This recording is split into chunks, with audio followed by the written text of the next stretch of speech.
नरेंद्र मोदी जो प्रधानमंत्री पद पर तीसरी बार आसीन हुए हैं, तो आज हम उनके जीवन से जुड़े 10 ऐसे फैक्ट बताएंगे जो आपको सुनने में इंटरेस्टिंग लगेंगे। तो स्टार्ट करते हैं।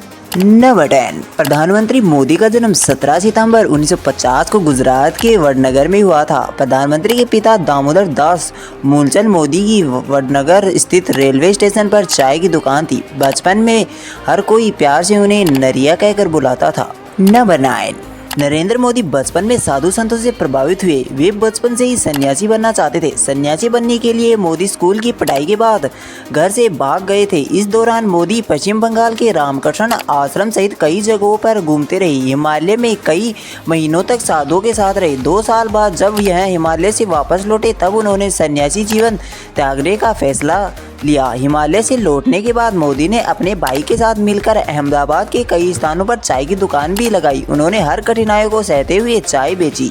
नंबर 8, 18 साल की उम्र में नरेंद्र मोदी का विवाह उनकी मां ने बांसकाठा जिले के राजोसोना गांव में रहने वाली जसोदाबेन से किया था। नरेंद्र मोदी को बचपन में एक्टिंग का शौक था। मोदी बचपन में स्कूल में एक्टिंग, वाद विवाद, नाटकों में भाग लेते और पुरस्कार जीते थे।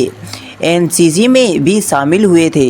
नंबर 7, नरेंद्र मोदी की राजनीति में शुरुआत 8 साल की छोटी उम्र में हुई, जब वह लक्ष्मणराव इनामदार के मार्गदर्शन में आरएसएस के जूनियर कैंडिडेट बन गए, जो बाद में उनके गुरु बने। जब 2001 में नरेंद्र मोदी को गुजरात के मुख्यमंत्री के रूप में नियुक्त किया गया, तब वे राज्य विधानसभा के सदस्य नहीं थे। उन्होंने बाद में उपचुनाव में जीत दर्ज की थी। नरेंद्र मोदी को 1947 में देश की आज़ादी के बाद पैदा हुए पहले भारतीय प्रधानमंत्री होने का गौरव प्राप्त है। 2001 में वे गुजरात के प्रधानमंत्री बने, 2014 में प्रधानमंत्री बने और 2019 में जब भाजपा फिर जीतकर आई और वे लगातार दूसरी बार प्रधानमंत्री बने और अब 2024 में वे दोबारा प्रधानमंत्री बन गए। नंबर 6, वर्ष 1965 में जब भारत और पाकिस्तान का युद्ध हुआ तो नरेंद्र मोदी करीब 15 साल के थे। उन दिनों वो सुबह ही अपने टोली के साथ रेलवे स्टेशन पहुंच जाते और वहां से होकर गुजरने वाले सैनिकों की सेवा में जुट जाते थे।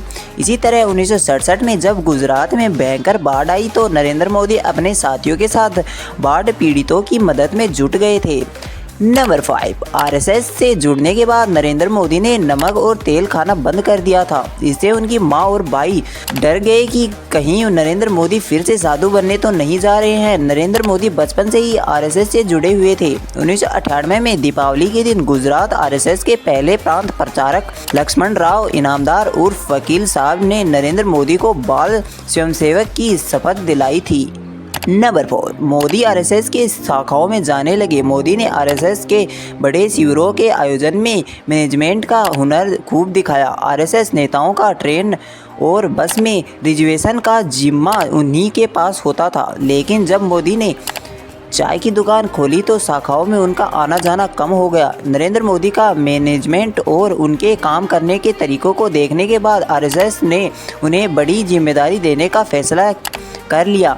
इसके लिए उन्हें राष्ट्रीय कार्यालय नागपुर में 1 महीने के विशेष ट्रेनिंग कैंप में बुलाया गया। आरएसएस के नागपुर मुख्यालय में ट्रेनिंग लेकर नरेंद्र मोदी गुजरात आरएसएस प्रचारक बनकर लौटे। नंबर 3, जब नरेंद्र मोदी प्रचारक थे तो उन्हें स्कूटर चलाना नहीं आता था। शंकर सिंह वाघेला उन्हें अपनी स्कूटर पर घुमाया करते थे। इमरजेंसी के दौरान नरेंद्र मोदी ने अपने आज के सबसे बड़े राजनीतिक दुश्मन शंकर सिंह वाघेला के साथ मिलकर गुजरात बीजेपी के कार्यकर्ताओं में नया जोश भरने का काम किया और मजबूत कार्यकर्ताओं की फौज तैयार की। उन दिनों शंकर सिंह वाघेला जनता के प्रिय नेता थे और मोदी को बेहतरीन रणनीति बनाने के लिए जाना जाता था। बहुत कम लोगों को ही पता है कि प्रधानमंत्री मोदी बड़े होकर सेना में भर्ती होना चाहते थे। नरेंद्र मोदी की आधिकारिक वेबसाइट के अनुसार वह बचपन में जामनगर स्थित सैनिक स्कूल में पढ़ाई करना चाहते थे। पैसों के अभाव ऐसा नहीं हो सका। नंबर 2, नरेंद्र मोदी ने संघ में कुर्ते की बात छोटी करवा ली ताकि वह ज्यादा खराब न हो, जो वर्तमान में मोदी ब्रांड का कुर्ता बन गया है और देश भर में मशहूर है। नरेंद्र मोदी की स्टाइल सारे प्रचारकों से जुदा थी। वो दाढ़ी रखते थे और ट्रिम भी करवाते थे। एक बार आरएसएस के तब के अध्यक्ष माधवराव गोलवलकर ने सबके सामने मोदी से दाढ़ी ट्रिम किए जाने की वजह भी पूछी थी। नंबर 1, प्रधानमंत्री मोदी ने 2002 में गांधीनगर में एक प्लॉट खरीदा था। नरेंद्र मोदी 3531.45 वर्ग फीट के इस प्लॉट के 1/4 के हिस्सेदार थे। उस वक्त इस प्लॉट का खरीद मूल्य 1,30,00,000 रुपए था। 2019 के चुनावी हलफनामे में प्रधानमंत्री ने इस प्लॉट का कुल बाजार मूल्य 1,10,00,000 रुपए बताया था। मार्च 2024 में सामने आई खबरों के अनुसार प्रधानमंत्री मोदी ने नाद ब्रह्म इंस्टीट्यूट ऑफ इंडियन म्यूजिक की इमारत की स्थापना के लिए भूखंड दान कर दिया। इस भूखंड में एक हिस्सा दिवंगत भाजपा नेता अरुण जेटली का भी था। तो ऐसे ही इंटरेस्टिंग फैक्ट जानने के लिए हमारे चैनल को सब्सक्राइब करें एंड वीडियो को लाइक करें। Thank you.